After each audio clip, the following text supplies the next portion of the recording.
मेरे दोस्तों, आइए अपने अकाबिर असलाफ के नक्शे कदम पर चलते हुए आज के इस पाक और पवित्र महफिल का आगाज उस कलाम से किया जाए जिसने सारी दुनिया को, मेरे दोस्तों, उस कलाम से किया जाए जिसने 23 बरस की कलील मुद्दत में पूरे आलम में इनकलाब बर्पा कर दिया कि बड़े से बड़े फुसहा, बड़े से बड़े बुलगा, उदबा, शोरा, हयान और शस्त्र रह गए।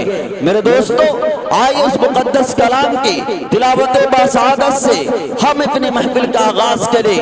इसके लिए मैं दावत सुखन देता हूँ आली जनाब कारी फहीमुद्दीन साहब को जो तशरीफ लाए और तिलावत कलामुल्लाह से आज के इस खूबसूरत महफिल का खूबसूरत अंदाज में आगाज फरमाए।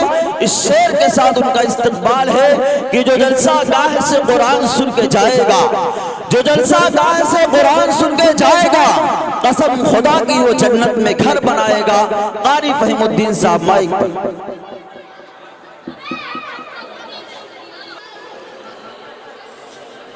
अऊज़ु बिल्लाहि मिनश शैतानिर रजीम।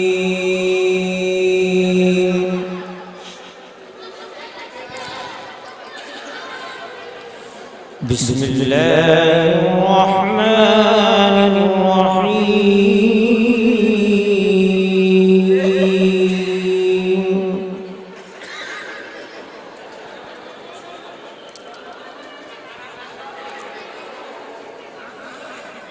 لا يستوي أصحاب النار وأصحاب الجنة. أصحاب الجنة هم الفائزون.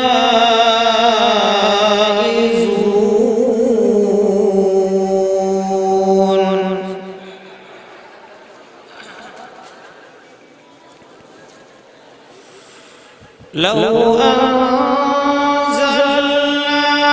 هذا القرآن على جبل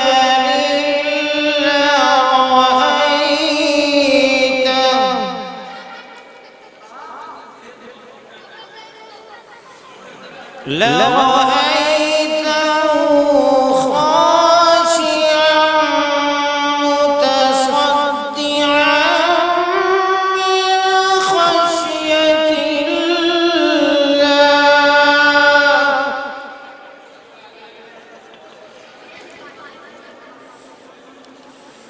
وتلك الأمثال نضربها للناس لعلهم يتفكرون.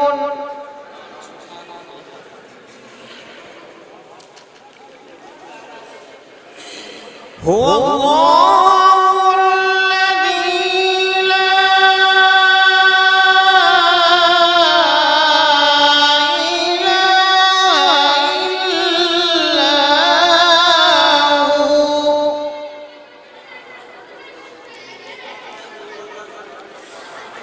عالم الغيب والشهادة هو الرحمن الرحيم.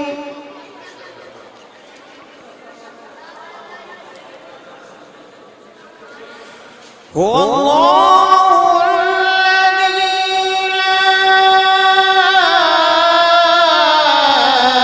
إلا هو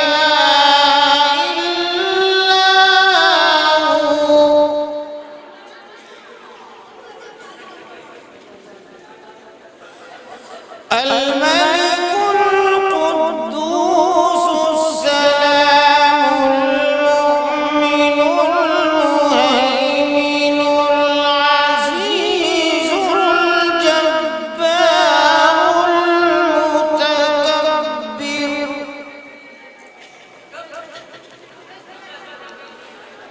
سبحان الله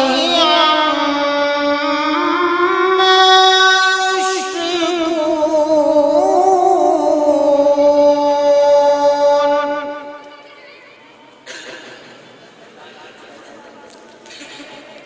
والله الخالق البارئ المصور له